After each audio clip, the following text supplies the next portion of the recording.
మనతో పాటు BJP senior leader హైందవ్ Reddy గారు ఉన్నారు.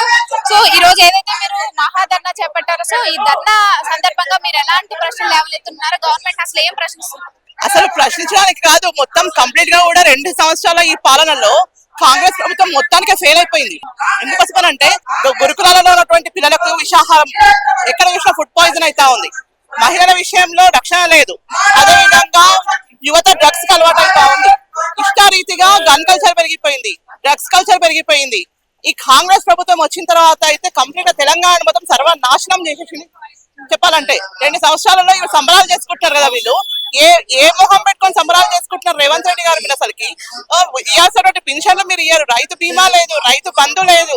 అదే విధంగా భూ కుంభకోణాలు మీరే చేస్తున్నారు. చేసుకుంటూ ఇవాళ ప్రతి దగ్గర కూడా ఇంకోటి దేవాలయాలను కూడా కొడుతున్నటువంటి ప్రభుత్వం ఇది. హైడ్రా పేరుతోనే దేవాలయాలను కూడా కొడుతున్నారు. మీరు అమ్మవారి దగ్గరకు వస్తారు, హిందూ దేవీ దేవతలను హేళన చేసి మాట్లాడుతూ ఉన్నారు.